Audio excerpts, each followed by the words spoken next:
안녕하세요. 일신사입니다. 저희 채널에는 신박한 사연들이 많이 있으니 많은 분들의 구독 부탁드립니다.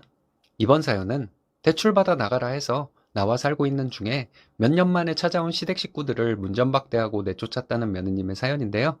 고민이 있다네요. 함께 보시겠습니다. 예전에 서러웠던 일 생각하면 눈물이 나려 하기도 합니다. 화가 나기도 하고 그때 내가 왜 바보같이 그런 얘기도 못했을까 자책을 할 때도 있습니다.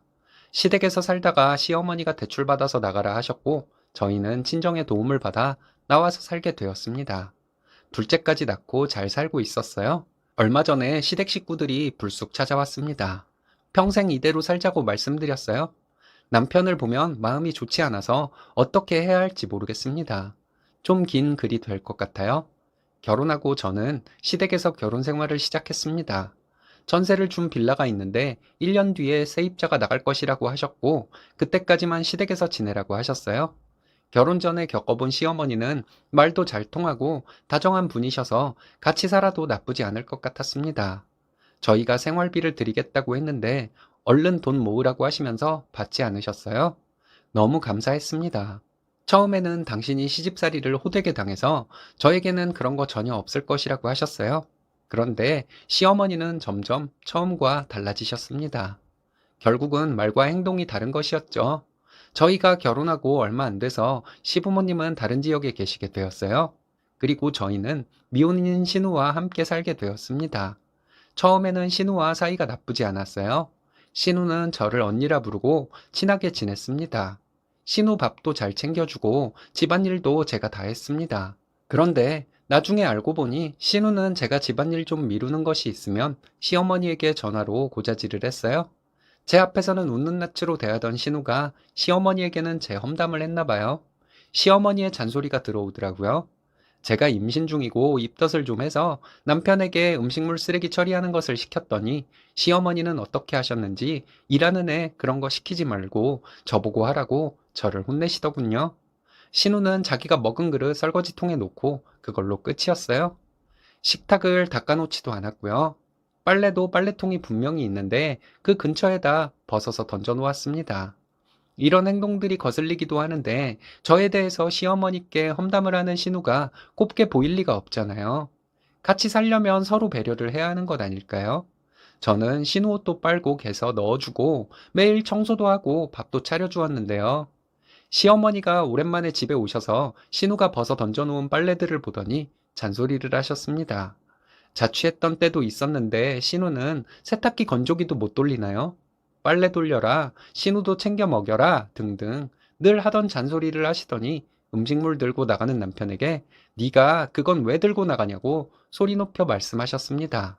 신우랑 남편 밥 먹는 시간대가 달라요. 같은 시간에 먹으면 함께 차려서 먹겠지만 신우가 알아서 먹도록 반찬 다 해놓았습니다.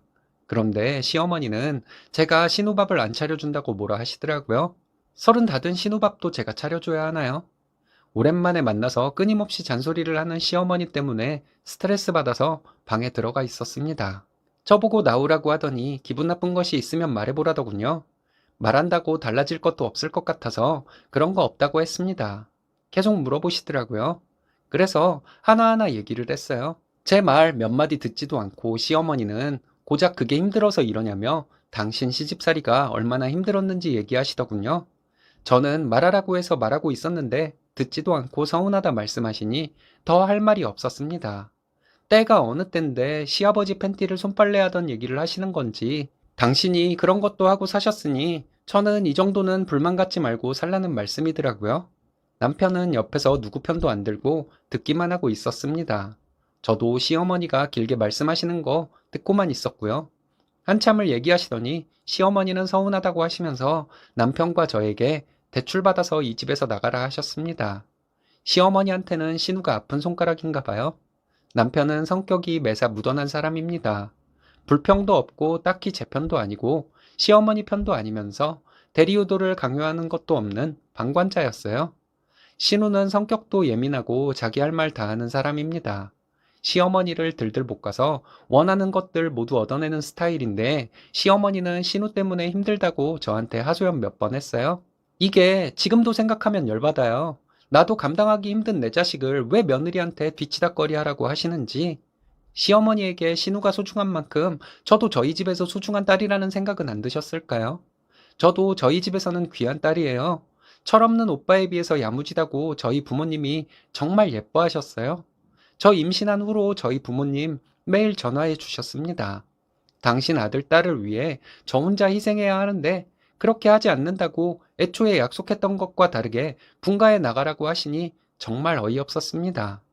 경제력을 무기로 저를 협박하는 것 같아서 마음속에 반발심 말고는 남는 것이 없더라고요. 당신 생각과 다르면 태클 걸고 비난하던 시어머니니까요. 시어머니 나가시고 남편에게 우리 이제 어쩔 것이냐고 물었더니 저보고 안 해도 될 말을 해서 긁어부스럼을 만드냐 하더군요. 그 말 듣고 역시 넌 내 편이 아니구나 싶어서 당신은 내 아이 아빠로서 자격이 모자란다고 말하고 짐 싸서 친정으로 갔습니다. 저희 부모님은 걱정만 하고 계시고 저는 눈물만 났어요. 어차피 우리 아기 딸이라고 기뻐하지도 않는 시부모님을 비롯해서 시댁 식구들 모두 저희가 이혼한다고 해도 별 감흥도 없을 것 같았습니다. 남편은 며칠 있다가 찾아왔는데 와서는 저희 부모님께 싹싹 빌었습니다. 임신 중이니 지가 어쩌겠어? 하다가 제가 연락도 없고 하니 찾아온 것이었겠죠. 그리고는 남편은 저와 부모님께 대출을 받아서라도 분가를 하겠다고 말했어요. 친정에서 5개월 정도 신세를 지고 친정에서 좀 보태주시고 대출 받아서 지금 살고 있는 집으로 들어왔습니다. 혹시나 하는 마음에 말씀드려요. 저희 결혼할 때 시부모님이 1년 뒤에 계약 끝나면 집 해주신다고 해서 친정에서 예단 섭섭치 않게 챙겨드렸습니다. 그리고 집 인테리어 비용과 혼수 모두 저희 부모님이 해주신다 하셨어요. 저희 집 얻을 때 저희 부모님이 친정 가까이에 집을 마련하라고 하셨어요. 저희 엄마가 육아를 좀 도와주겠다고요. 그리고 첫째 낳고 2살 터울로 둘째를 낳았습니다. 저희가 집 얻어서 나왔더니 시어머니가 전화를 하셨더라고요. 그렇게 하고 나가니 속 시원하냐고 하시는데 시어머니 적반하장이 너무 어이없었네요. 속 시원하다고 대답해드렸죠. 휴지라도 사가지고 집들이 오신다고 하는데 남편과 얘기하라고 했습니다. 그리고 남편에게 아직은 시어머니 볼 자신이 없다고 했더니 남편이 알아서 처리해 주었습니다. 시어머니로부터 몇 번 전화가 왔었지만 도저히 전화를 받을 자신이 없었어요. 좋은 말 안 나올 것 같아서요. 처음에 저희 엄마도 상견례 때 시어머니 보시고 나서 같이 살아도 고생시킬 분은 아니라고 했습니다. 근데 막상 같이 살다 보니 부딪히게 되었고 1년만 참자고 버티고 살았는데 어쨌든 잘 안 되었네요. 나중에 생각해보니 시어머니는 말이 계속 바뀌었어요. 그리고 제가 그렇게 살다 나올 것이었으면 생활비 겸해서 다달이 얼마라도 드릴 걸 그랬구나 하고 후회를 했습니다. 둘째는 아들을 낳았어요. 남편이 어쩔까 하고 묻길래 알고는 계셔야 할 것 같아서 알려드리고 사진 보내드리라고 했습니다. 시부모님은 제가 병원과 조리원에 있을 때 찾아오신다고 하셨는데 남편이 오지 마시라고 말해주었습니다. 지금 둘째가 10개월이에요.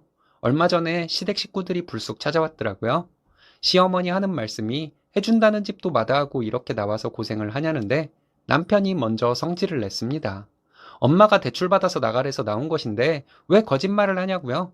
시어머니는 화가 나서 한 말을 가지고 그러냐길래 제가 시어머니에게 말했어요. 여러 번 말씀하셨고 진심이 담겨 있는 것 같았다고요.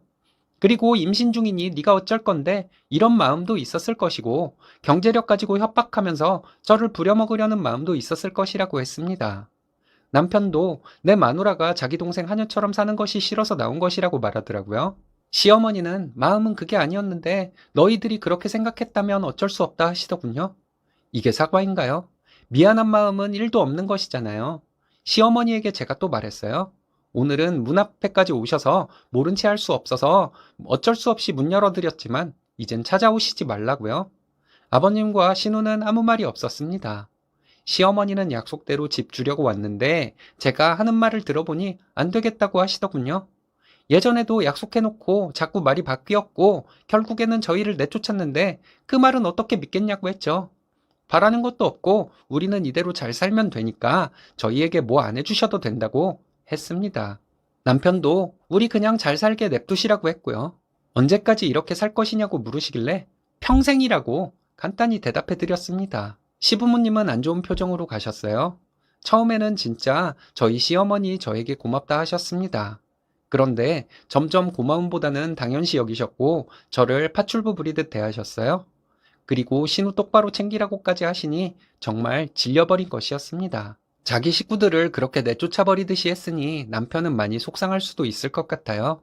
시어머니가 잘못을 인정하거나 사과를 하지는 않았지만 남편을 생각하면 시댁과 다시 잘 지내볼까 하는 생각도 들고 마음이 많이 복잡합니다. 처음에는 반겨주시겠지만 다시 제자리일 것 같아 겁이 나기도 하고요. 여러분들이 저 같으면 어떻게 하시겠어요? 아이들도 크면서 알게 될 텐데 아이들도 생각해야 하고 마음이 많이 복잡합니다. 일단 단호한 태도로 시댁 식구들을 돌려보낸 것은 잘하신 것 같네요. 스니님이 앞으로 어떻게 해야 할지 여러분들의 생각은 어떤가요?